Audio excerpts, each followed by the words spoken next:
Hey everybody, Caleb here. Now some of y'all are probably thinking, oh, why is this video blurred? Well, I have it set up like that for a reason, because I'm going to show you something up close that is in focus right now for that item to be shown to you in more detail. Now,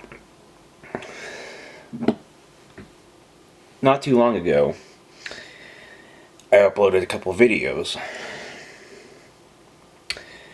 And in one of those videos, it was titled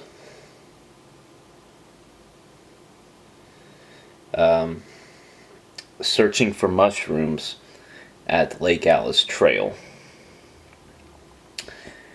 Now, in most of that video, obviously as the title goes, we were searching for mushrooms at this place out in Pleasant Hill here in Crossville, Tennessee.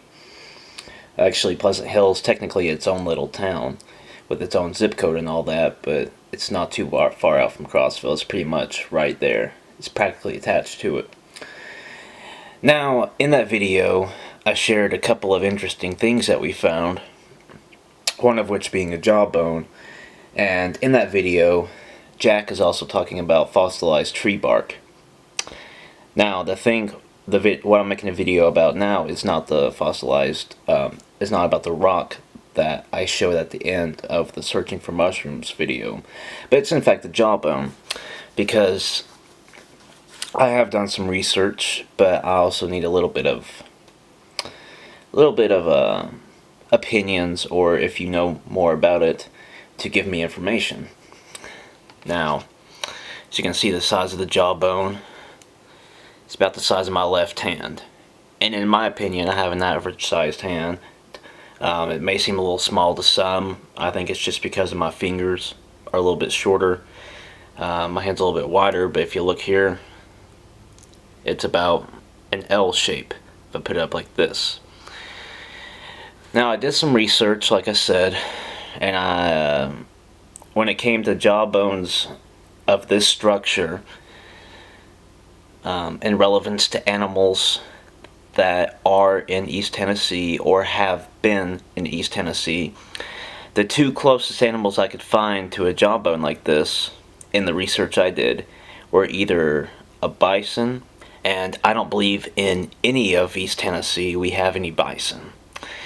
Now, another one I saw that was similar to this was, I have to be careful with this because these teeth are kind of loose. I mean, you would figure with it being in this shape, see the holes and all that, that the teeth would be loose. But if you look at the teeth on this, they're sharp.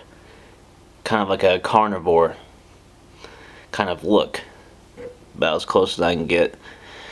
Now, the other animal, like I was saying, that had teeth kind of like this, or not a teeth, but a jawbone structure like this, was a deer.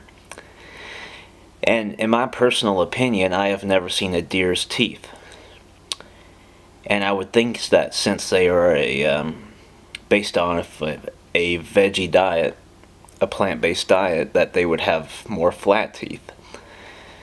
But based off of the two animals, the deer and the bison, that I saw in here, in accordance to the jaw size, this bone size, since we don't have bison, and the actual size of it, sucking the jack earlier, and it possibly being a small deer. But like I said, because of the teeth, I'm somewhat unsure. Now, I may be wrong on the teeth structure, but whenever it came to one of the pages I visited, animals with jaw sizes like this and the teeth and everything, it had a picture of one jawbone like this with sharper teeth like this, and one of the animals it was mentioning in relation to a jawbone like this was a deer. So that's originally I was wanting to think of a possum, but then when we first found it, but then I was thinking, well, possum, they tend to have more their teeth tend to, at least their front teeth, tend to be more like that of a dog. You know, where they're slightly more separated and they're a little bit longer instead of compacted like this and ragged. So, if you want to give more information about it, or if you know more of the specifics about jawbones like this,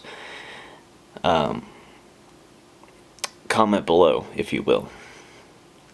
Once again, I'll show you these teeth. Try to get some different focus here. No, it's just going to blur out. But okay, you can see the teeth there. And if you want to provide any information about it, please comment below. Thanks. Peace out.